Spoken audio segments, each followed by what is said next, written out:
¿Qué tal? Muy buenas noches. Nuevamente nos encontramos con Salud 10 Televisión. ¿Qué programa, Marcela, hoy? Muchas notas muy interesantes. Realmente, temas que nos han pedido y bueno, empezamos. El doctor Agosta que va a hablar de tromboembolismo pulmonar, embolia pulmonar, cuáles son los riesgos que pueden llegar a correr las personas sedentarias que pueden padecer este tipo de enfermedades y bueno, cómo se puede diagnosticar. Bien, el 14 de noviembre, o sea, el sábado pasado, fue el día de la diabetes, una patología que hemos hablado varias veces, pero bueno, sigue habiendo muchos diabéticos y es importante hacer educación. Esto es un día mundial de la diabetes, se hacen muchas campañas, es en conmemoración del nacimiento de uno de los creadores de la insulina, algo tan importante que fue a partir del año 1922, que Bankin y Best descubrieron la insulina y le salvaron mucho la vida a los diabéticos. Si bien hay muchos diabéticos, realmente hoy se está conociendo mucho más este tipo de enfermedad, seguramente, de cómo cuidarse, cómo controlarse y cómo evitar, digamos, aquellas causas que pueden provocar males mayores, ¿no? Sí. Hablamos con el doctor Iglesias, que habló de patología infantil quirúrgica, fundamentalmente las hernias quirúrgicas. Otro día que vamos a festejar, el 21, el Día Nacional de la Enfermería, y hablamos con el doctor Miguel Vulcano y también con una licenciada en enfermería, Carolina Scalzini, donde nos cuentan qué se hace en Azul para la formación de los enfermeros. Alguien que los que trabajamos en salud sabemos que es y un saludo importante a todas las enfermeras y enfermeros que nos acompañan todos los días en esa labor tan realmente profesional. Bueno, tenemos a la doctora Mónica Perli que nos va a hablar de hemoterapia, de la donación de sangre y del banco de sangre que se forma a través del Hospital de Niños con las donaciones y las campañas que se llevan a cabo. Que también fue, hace poco fue el Día del Donante. Exactamente. Que hemos visto, sí. O sea, vamos a tratar de recordar todos hacer los días. Un programa realmente para no perdérselo. Así que bueno, empezamos con Salud 10.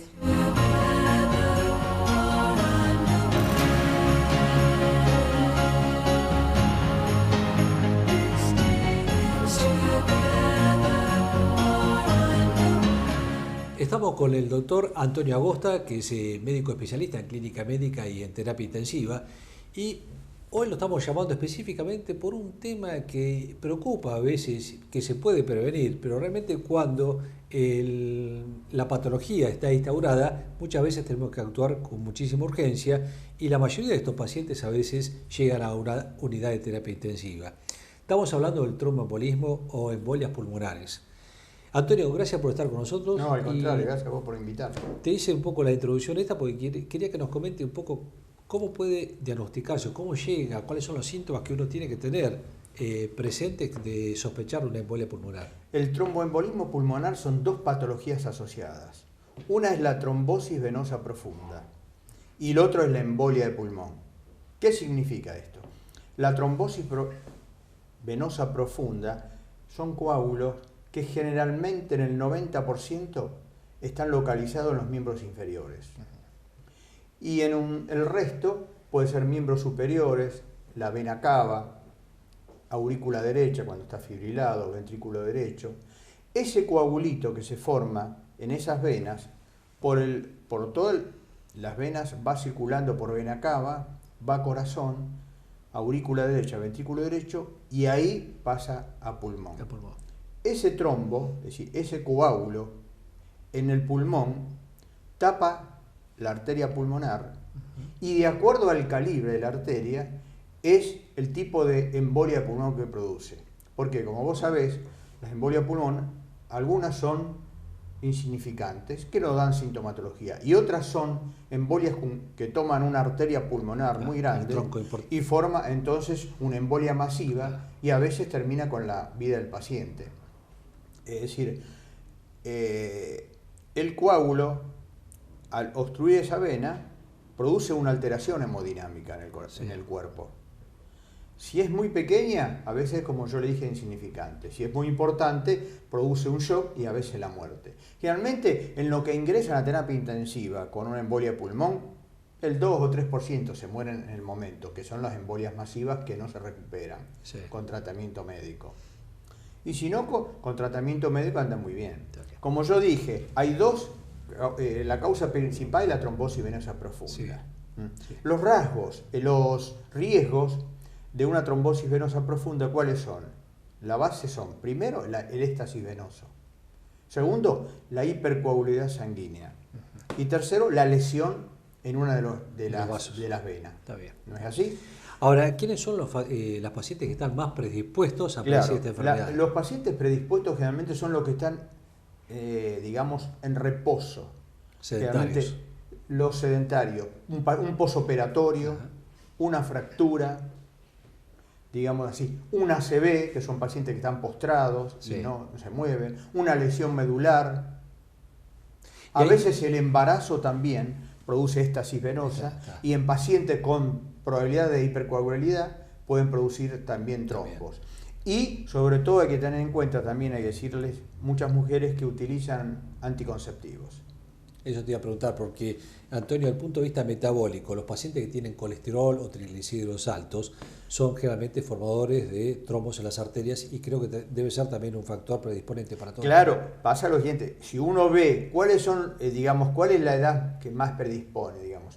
Generalmente la embolia de pulmón se produce después de los 60 años. También, ojo, hay pacientes operados de hernia o vesícula que están postrados por algún motivo y también jóvenes que pueden hacer una embolia. Generalmente fueron después de los 60 años. ¿Por qué? Porque tienen enfermedades predisponentes, insuficiencia cardíaca, hipercolesterolemia y otras patologías, EPOC, los mismos EPOC, que ya tienen trastorno en la coagulación y eso ya produce una embolia de pulmón, ¿no es así? Los síntomas del paciente, que son claramente respiratorios cuando empiezan con una embolia pulmonar. Claro, como yo dije, a veces no tiene síntomas. A veces nada. Si los síntomas principales es la triada característica, una disnea brusca, se agita de golpe, se ahoga, le falta el aire, a veces tiene desasosiego. Sí. En la puntada de pulmón, una puntada en el tórax. Y hemoptisis, que no siempre se produce. Que es la pérdida de sangre por... Escupir sangre, expectorar con sangre. Está bien. Eso. Y después, por supuesto, la taquicardia, la hipotensión, la cianosis, es decir, los dedos azules, los labios azules por la falta de oxígeno. ¿Por qué? Porque se produce la obstrucción, un trombo en esa arteria, entonces esa arteria, todo lo que, digamos, irriga esa arteria, no tiene circulación. Llega oxígeno, pero no se produce el pasaje de anhídrido de carbono y oxígeno. Entonces hay una hipoxia, una falta de oxígeno en la sangre. Está bien. Y es muy importante el diagnóstico rápido y en este caso el diagnóstico, exacto, el diagnóstico debe ser en el momento. Sí. Para su tratamiento inmediato. Porque como yo dije, hay un porcentaje que puede ir a la muerte. Exactamente. Bueno, Antonio, hay un tema que por ahí no está ligado con esto porque generalmente es de otra causa, que es el edema agudo de pulmón. Claro, el edema agudo de pulmón es una insuficiencia cardíaca, es una falla de bomba de ventrículo izquierdo. Sí. Realmente hay causas agregadas, insuficiencia coronaria, una arritmia, eso produce una congestión del pulmón y también a veces hay que hacer el diagnóstico diferencial entre edema agudo de pulmón y tromboembolismo pulmonar. Por eso te lo pregunté, porque a veces afectan y muchas veces los cuadros son similares. De presentación, ¿no? ¿Por qué? Porque también el paciente puede tener ingurgitación yugular, entonces taquicardia, hipotensión, se choca, los rales, aunque en embolia de pulmón a veces hay menos rales subcrepitantes y hay más broncoespasmo. Entonces uno puede hacer la diferencia, pero en medicina 2 más 2 nunca son 4. Exactamente. Bueno, Antonio, como siempre digo, y creo que casi todas las patologías están ligado a esto, evitar el sedentarismo, evitar el colesterol y los triglicéridos. Y sobre todo es importante en los viajes largos, sí, porque el éxtasis venoso, es decir, la sangre se estanca en las venas, sí, entonces es muy proclive a aquel que viaja en micro durante horas sin movilizarse o en los aviones, sí, es muy común eso. Y en ese caso, ¿es bueno que el paciente tome aspirinetas unos días antes de tomar Sí, un vuelo? sí. Un antiagregante plaquetario lo puede hacer, pero igualmente es bueno cada 2 horas caminar movilizarse un poco. Movilizarse un poco, exacto. Bueno, Antonio, ha sido muy claro, te agradecemos mucho y bueno, la patología que ingresa a terapia es abundante, así que seguramente en otro momento te vamos a estar invitando para hablar de alguna otra enfermedad de urgencia o de clínica médica que tanto nos interesa. Cómo no, muchas gracias y gracias por la invitación. Continuamos.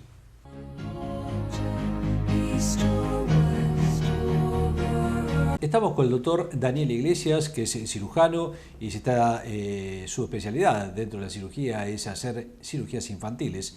Y vamos a hablar de algunas patologías infantiles que requieren de procedimientos quirúrgicos. Y una de las más frecuentes que muchas veces se ve son las hernias inguinales. Estamos acostumbrados a escuchar que pacientes que hacen esfuerzos o personas adultas deben ser operados de hernias inguinales, pero también en los chicos existen y muchas veces son congénitas. Y bueno, él nos va a explicar un poco en qué consisten, cómo los padres se pueden darse cuenta que tienen una hernia y cuál es su tratamiento quirúrgico que llevan a cabo. Pepe, para nosotros, Daniel, sí. Muchas gracias por estar nuevamente en Salud IS. Por estar con ustedes nuevamente. Bueno, contanos un poco de hernias. Bueno, como bien lo dijiste, es una patología que tiene una prevalencia tanto en el adulto como en el chico, y en el chico no es despreciable la incidencia que se da.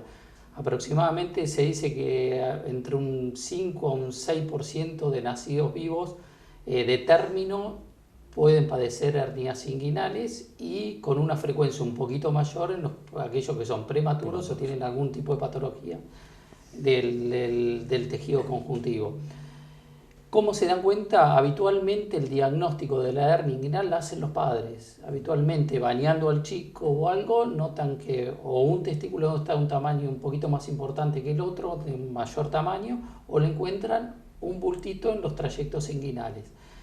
Que generalmente se hace más notorio cuando llora el chico. Que generalmente se hace más notorio cuando llora el chico, pero habitualmente el baño es el momento en donde la mamá explora en el chico, y obviamente como es una patología que tiene una frecuencia superior en el varón que en la nena, es en el momento que se hace el diagnóstico. La incidencia aproximada entre uno y otro es de 2 a 1, o sea, por cada 2 varones hay una nena que puede tener hernia inguinal. En el momento del diagnóstico a veces puede oscilar mucho. Se puede hacer un diagnóstico cuando aquellas hernias son importantes en los primeros años de vida del chico, o puede llegar a aparecer cuando esas hernias son chicas, se van desarrollando y aparecer en los 3, 4, 5 años hasta los 16, 17 años. ¿Cuál es la embriogénesis de esa hernia? ¿Por qué se forman esas hernias en los chicos? Es muy diferente a la patología al adulto, que en el adulto puede haber algún trastorno en la inserción muscular o algo, o coincidir con algún tipo de esfuerzos. En el chico es todo lo contrario. Es la gónada, o sea, el testículo en el varón se forma en la cavidad abdominal, y en su desarrollo en la panza de la mamá va descendiendo y se ubica en las bolsitas escrotales, o sea, en las bolsitas donde están ubicados esos testículos. Cuando en todo ese desarrollo no se cierra ese conducto por donde descendió el testículo, que es en los trayectos inguinales, hasta las bolsitas escrotales, queda una comunicación abierta entre la bolsa escrotal, o sea, donde está ubicado el testículo, y la cavidad abdominal.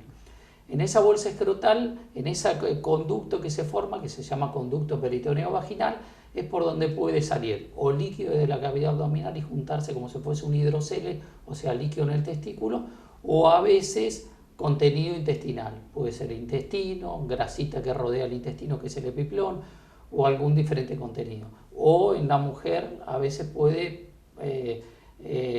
meterse el ovario ahí, que es una urgencia quirúrgica. El tratamiento es quirúrgico de esto, ¿no? El tratamiento de esta patología es quirúrgica, no así con las hernias umbilicales, que es otra fisiopatología, y aproximadamente se los espera hasta los 2 o 3 años, porque la mayoría, casi el 80, 85, 90% de las hernias umbilicales se cierran solas. No requieren un tratamiento quirúrgico. Sí, así las inguinales. Hay un aforismo que dice que toda hernia diagnosticada en un chico debe ser operada a la brevedad. Si bien no es una urgencia quirúrgica, no hay que esperar la complicación de la hernia inguinal tanto en la varón como en la mujer, que es el atascamiento y eventual estrangulación de esa hernia, y eso sí se convierte en una urgencia. Entonces, si el chico está en condiciones de ser operado, no tiene patologías, comorbilidades agregadas, ese chico debería ser operado en el transcurso. Independiente de la edad. Independientemente de la edad. Al contrario, se dice que a veces operar chiquitos de menos de un año de una hernia, a veces el chico está en condiciones de ser operado, que no tiene patologías respiratorias y no tiene otras patologías agregadas, debería ser operado en ese momento. Está bien. La cirugía es una cirugía que lleva anestesia general, como todas cirugías que se hacen en chicos. Si el chico no tiene patologías agregadas, es una cirugía de bajo riesgo y es la cirugía más frecuente en pediatría. Es una cirugía que en la mayoría de las situaciones en chiquitos que superan el año se externan en el mismo día, o sea, se operan en el transcurso de la mañana y aproximadamente a la tarde se van. Está bien. Y el posoperatorio también es bastante... Y el posoperatorio tiene menor a lo que uno cree, o la mayoría de los padres creen que les va a doler a los chicos. Al contrario, es un posoperatorio mucho, pero muy superior con respecto al dolor o al menor dolor y a la limitación de la actividad que en el adulto. Los chicos toleran perfectamente. Mejor. El chiquito a las 3-4 horas está caminando, corriendo, a veces lo encontrás en la misma internación saltando arriba de una cama. Claro. La diferencia con los adultos es el uso a veces de las mallas, que los chicos generalmente mallas de plástico, de lo que se usan, los tejidos que se usan, no se utilizan. No se utilizan porque la fisiopatología es diferente. Entonces acá en el adulto hay que reparar un defecto de la pared abdominal y en el chico lo que hay que reparar es una comunicación que existe, que no se cerró, no terminó de desarrollarse, no terminó de cerrarse esa comunicación que existe entre la cavidad abdominal y la bolsa escrotal en el varón o los labios mayores en la mujer.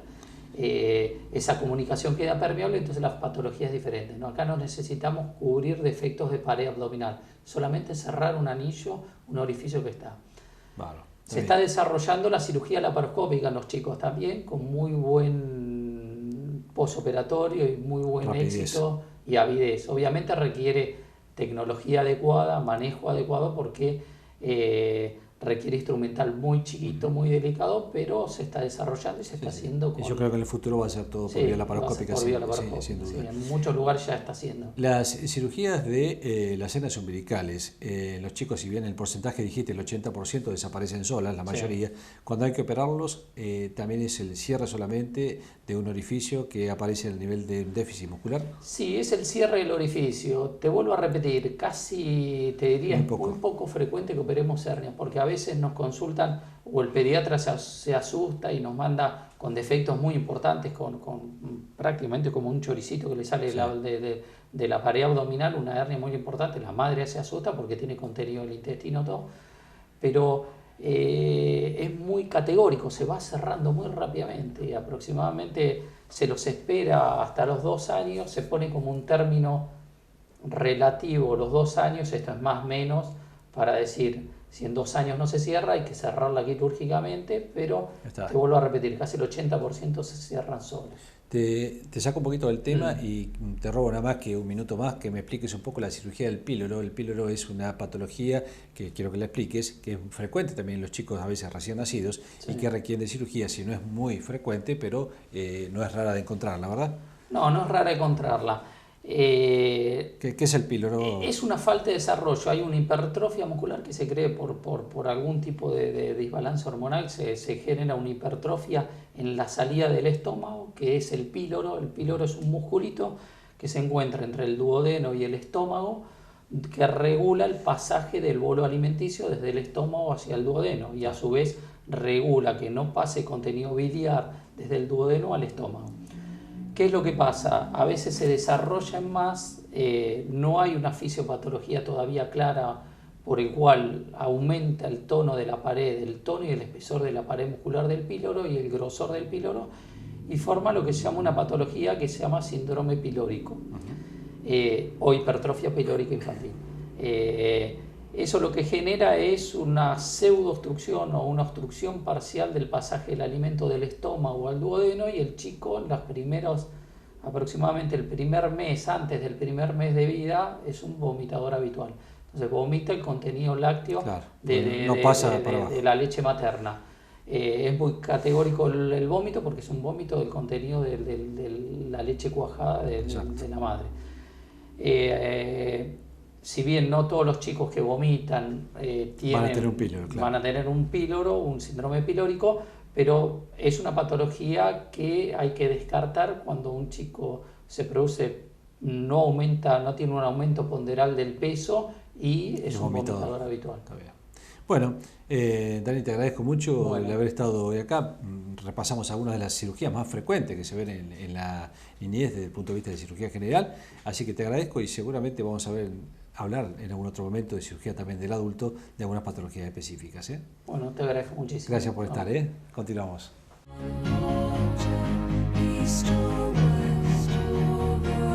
Bien, seguimos en Salud 10.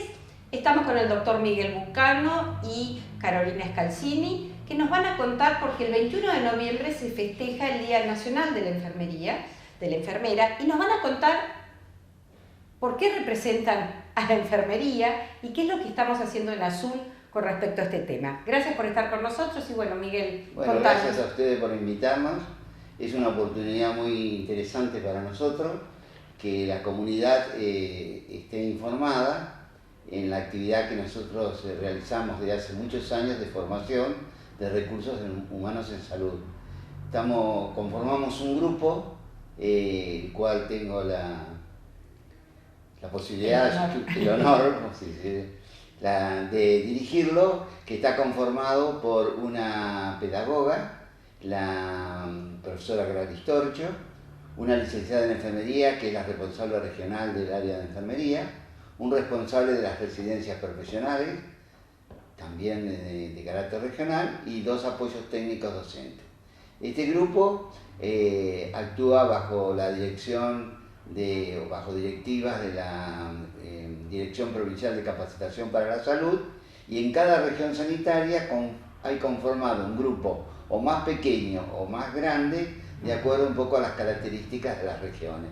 Nosotros pertenecemos a la 9ª y tenemos descentralizadas todas las actividades que desde La Plata nos dan como directiva. Nuestra actividad es formar, capacitar y actualizar recursos humanos en salud. En estos momentos estamos con tenemos carreras terciarias que duran 3 años, son tecnicaturas superiores con planes aprobados por el Ministerio de Educación de la Nación, y tenemos desarrollándose una tecnicatura superior en farmacia hospitalaria.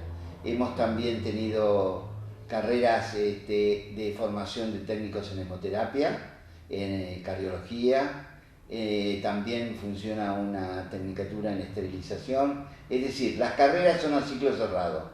¿Qué significa? Se abren y se desarrollan según las necesidades que nos manifiestan los establecimientos de salud. Durante hace un tiempo de más o menos 3-4 años hemos puesto mucho énfasis en la formación de recursos de enfermería, y Carolina podrá explicarle mejor por qué se priorizó la formación del recurso humano de enfermería. Bien, representando a las enfermeras para este día, en tu presencia, contanos cómo está organizado esto y realmente esto de la gran vocación que necesita la enfermera, y si necesitamos y más enfermeras, más profesionales, porque es una muy buena oportunidad laboral una vez de estar capacitados, ¿no es cierto? Sí, mira, el recurso humano de enfermería siempre es necesario y siempre hay que estar capacitando, nunca dejas de capacitarte. Hemos tenido una línea que bajó de la provincia, el plan Eva Perón, donde se hicieron 3 cortes, donde el recurso humano llegó todo al hospital de niños. También fueron a Olavarría, tuvimos Eva Perón también en la ciudad de Las Flores. Eso fue todo sustentado por la provincia. Después también tenemos carreras sustentadas por el municipio, que es en Bolívar, en la Prida, y tenemos ahora una actual que están en 2.º año en Azul. La verdad que sí, que hay que tener vocación para poder, aparte de atención, es prevenir las enfermedades, educar a la comunidad. Es muy importante, porque a veces nosotros decimos, sí, estamos en lo asistencial, pero la atención primaria es lo primero, porque es para que no llegue a lo asistencial. Tenemos que hacer prevención. La prevención es el paso importante para poder trabajar en enfermería. Educar a la gente para no llegar a la internación. Y se ha educado bastante en estos tiempos con las carreras que hemos salido a hacer terrenos, se llama hacer terreno, cuando vas casa por casa, educando las unidades sanitarias, ayudás ahí al grupo que hay ya de salud, pero vos salís a leer libretas de vacunación, ves qué patología está en cada región de la localidad, estás viendo. Entonces, son todos trabajos de enfermería, aunque no parezca, silenciosos. Exacto, no solamente no dar la inyección o tomar la presión. Porque la enfermera no es todo, sí, exacto, dar una inyección, curar una herida, es también dar un consuelo, acompañar a un familiar de un internado. Porque generalmente pensamos que cuando llegamos a tener contacto con la enfermera es porque estamos en una situación vulnerable para el paciente, de pronto decir, necesitamos de esta enfermera, y qué importante la capacitación, esto de la seguridad entre la enfermera y después el médico, pero con quien uno tiene más trato termina siendo la enfermera que nos va a dar la asistencia. Así que considerábamos realmente que hacer hincapié y saludar a todas las enfermeras que hay en Azura, la cantidad de enfermeras que se están formando, que vamos a poder aprovechar en gente joven capacitada, porque como todo hay una renovación que hace que esta capacitación exista, además las posibilidades de hacer un montón de otras carreras. Así que agradecemos muchísimo que estén en ustedes, queríamos saludar y revalorizar, no solamente por los que trabajamos en salud, sino revalorizar el trabajo muchas veces no valorado de la enfermera. Pero bueno, saludábamos a todas las enfermeras en este día y agradecemos enormemente la presencia de ustedes, y seguramente nos encontraremos para promocionar esto que hacen ustedes y darles oportunidades de trabajo a gente de Azul y de la zona. Lo Así que nos interesa a través de este medio de comunicación con la gente es que esta formación de este recurso humano debe ser permanente y sin discontinuidad, lo que le permite a todos los establecimientos de salud, llámense de prevención, de internación, de rehabilitación, contar con personal formado, capacitado, para lograr que la gente, la población tenga una calidad de vida mejor. Exacto, y la seguridad de quien nos está atendiendo. Así que gracias por haber estado con nosotros y seguimos en Salud 10. El 21 de noviembre se celebra en nuestro país el Día Nacional de la Enfermera. Es atribuido a la celebración santoral y devoción a la Virgen Nuestra Señora de los Remedios. Una enfermera o enfermero es un profesional de la salud al servicio de la comunidad. Es una profesión que requiere de mucha entrega y, sobre todo, sentir amor por los semejantes. Esta capacidad para prestar servicios en la prevención de las enfermedades, promoción, protección y recuperación de la salud, así como en la rehabilitación, ya sea individual, familiar y comunitaria. Es decir, su capacitación es orientada en lo asistencial, administrativa, docente y de investigación. Hace 50 años, el Ministerio de Salud de la Nación instituyó el 21 de noviembre como el Día de la Enfermería, en coincidencia con la festividad de Nuestra Señora de los Remedios, considerada patrona de la actividad. Como quienes realizaban esta práctica eran en su mayoría mujeres, nació como Día de la Enfermera.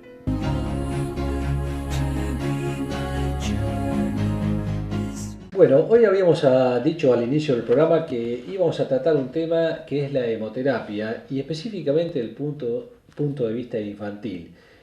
Hace muy pocos días se celebraron 101 años de la primera transfusión de sangre que realizó el doctor Luis Agote, y bueno, creo que es un tema muy interesante porque debemos hacer mucho énfasis en el tema de las transfusiones, pero de la donación de sangre, y esto es muy, muy importante. Y el punto de vista infantil, con más todavía énfasis. La jefa del servicio de hemoterapia del Hospital de Niños de Azul, Argentina Diego, que es Mónica Parli, gracias por estar con nosotros, Moni, y bueno, un poco te vamos a preguntar cómo está funcionando el servicio de hemoterapia y cómo realmente podemos hacer que se haga más énfasis en el tema de las donaciones y para que existan transfusiones mucho más seguras, ¿no? Sí, mira, el tema puntual es, la donación voluntaria y habitual de sangre. Desde hace bastante tiempo se viene trabajando en toda la provincia, más de 10 años, para que la donación de sangre no sea una obligación o un problema de los familiares y amigos de la persona que necesita sangre, sí, sino que sea una responsabilidad o sea un acto solidario de la comunidad, porque todos podemos necesitar sangre, y depende nada más que de los donantes. Esto ayuda muchísimo a disminuir problemas, ya sea desde el punto de la transfusión o de conseguir el donante en el momento de la urgencia o en el momento en que se necesita, y poder tener ya con una sangre que sea segura, segura desde el punto de vista, desde la transfusión del donante y del receptor. La compatibilidad fundamental. Exactamente, la compatibilidad y el hecho de que si alguien va a donar sangre, va a ser una sangre que no tiene ningún tipo de enfermedades, fundamentalmente de las que se transmiten a... Eso es lo que te iba a preguntar. ¿Realmente se hacen estudios para tratar de determinar si el donante está libre de enfermedades transmisibles? Se hacen estudios, de acá se envían a Mar del Plata, porque está todo centralizado en la provincia de Buenos Aires. Azul centraliza en Mar del Plata, en el Centro Regional de Hemoterapia, y ahí se realizan todos los estudios para ver si esa sangre está sana y lista para ser transfundida o no. Pero, digamos, el hecho de que el donante sea responsable y diga que es sano y que está en condiciones de donar es importantísimo también para, digamos, para que este mecanismo sea más aceitado y más seguro. Seguro. Están realizando campañas de concientización a nivel provincial, pero a nivel regional también, ¿verdad? Se están haciendo a nivel regional y a nivel local distintas campañas de concientización y de donación. En Azul se trabaja muchas veces de manera conjunta con el Hospital Pintos, con el Servicio de Hemoterapia del Hospital Pintos, con un grupo de señoras del PAMI que se denomina No Me Olvides. Que ya las hemos tenido aquí en una nota anterior, sí. Que trabajan muy bien y colaboran mucho con esta tarea solidaria y es muy importante. Y otra ONG que es de la Embajada Mundial por la Paz, que también trabajan con la donación voluntaria habitual. Se hacen campañas en las escuelas con distintos tipos de actividades, en distintos momentos y en distintas regiones. Pero, digamos, igualmente es difícil que la gente concurra voluntariamente a donar sangre. Cuando se hacen colectas, va cierta cantidad de gente y pareciera como que la gente se moviliza más. Pero la comunidad tiene que ser consciente de que esto se tiene que hacer en forma periódica, permanente, en los servicios de hemoterapia de la ciudad. A veces cuando hablamos de un chico dice, bueno, pero ¿cuándo un chico va a necesitar una transfusión? Y a veces creo que los traumatismos que pueden llegar, y lo vemos todos los días, es cuando más se necesita de urgencia, a veces tener sangre y no una enfermedad crónica, ¿no es cierto? Eso es lo que más se ve habitualmente. Sí. Lo más frecuente es por hemorragias, digamos. Exactamente. Te hago una pregunta porque esto por ahí muchos se lo preguntan. Yo tuve, por ejemplo, hepatitis A, B o C. ¿Puedo donar sangre? Mira, con hepatitis B o C no. Con hepatitis A sí. Como no se hace habitualmente o no se hacía en épocas pasadas la serología para hepatitis, o sea, para determinar si era una hepatitis A, B o C, se llega en este momento a un acuerdo que se dice que si tuviste hepatitis de chico menor de 10 años o de 12 años, podés donar sangre en este momento, porque si fuese hepatitis B saltaría en la serología. Claro. Y hay, bueno, muchas hepatitis B o C que tampoco el paciente puede haber tenido ningún tipo de síntoma, y ahí donde es importante también el control, el testeo en el... Sí. Entonces, ¿hay respuesta de la comunidad generalmente cuando hay este tipo de campañas? Cuando hay campañas de donación, hay respuesta, no muchas, pero hay. Pero en lo cotidiano o habitual, digamos, de ir a donar sangre, fundamentalmente, gente, por ejemplo, a las embarazadas que saben que en algún momento van a necesitar llevar donantes, o la gente, digamos, voluntariamente y sin ningún motivo ir y decir, bueno, voy a ir a donar sangre, no se ha conseguido en nuestra comunidad. Lo que veo que debe haber mayor organización, porque antes se veía mucho más seguido en los medios de televisión o radio que se necesita sangre de tal grupo para un enfermo, y hoy cada vez se está viendo menos eso. Quiere decir que está un poco más organizado y tiene más seguramente contenido el banco de sangre para estas necesidades, ¿no? Sí, por ahí se está insistiendo más y se necesita menos de urgencia, pero lo ideal sería que entre el 3 y el 4% de la población done sangre de manera espontánea, sin ningún motivo, y se considera que es un donante voluntario y habitual cuando una persona mayor de 18 años, menor de 65, que está sana y en condiciones de donar, dona 2 veces por año de manera voluntaria. De manera voluntaria, está bien. Bueno, Mónica, no sé si querés agregar algo más, creo que es muy importante lo que dijiste. Esperemos que toda la población tome conciencia de esto y que se acerquen a los centros donde se puede donar sangre. Me dirás que son el Hospital del Niño y el Hospital Pintos. Sí, sí. ¿No? Que se acerquen en forma voluntaria, espontáneamente, en cualquier momento, y que se acerquen a los servicios de hemoterapia y que se brinden como donantes voluntarios para ofrecer su sangre. Mónica, ¿querés agregar algo más? Por ahí comentar esto de que el miedo a la extracción de sangre no contagia nada porque es todo estéril, es todo, se abre en el momento, no puede producir nada en el donante de sangre, y que es importante que desayunen, porque está por ahí el mito de que no hay que comer nada ni tomar nada antes de donar sangre. Eso es importante. Es importante que desayunen porque se encuentran más hidratados. Sí, no tienen que tomar leche o derivados lácteos, pero sí un jugo de frutas o infusiones azucaradas, té, mate con azúcar, que no sea leche. Incluso hasta está confirmado que es bueno donar sangre en forma periódica para la recuperación de la médula ósea en los seres humanos, ¿no? Eso por lo menos existe, no sé si es un mito o una realidad, ¿no? Y ahora por ahí no está tan, es más mítico que otra cosa, pero sí no produce absolutamente ningún daño y, digamos, se repone rápidamente la sangre que se dona. Y otra cosa importante es que no hay otra fuente para poder lograrlo que el ser humano. Claro. O sea que no hay manera artificial, no se puede comprar, no existe sangre artificial y la única manera que hay es que un ser humano se lo dé a otro. Está bien. Mónica, muchas gracias, ha sido muy clara y esperemos que la gente se acerque al servicio de hemoterapia donde estás vos o al del Hospital Pintos para llevar su sangre y donarla para aquellos que lo necesiten. Bueno, gracias.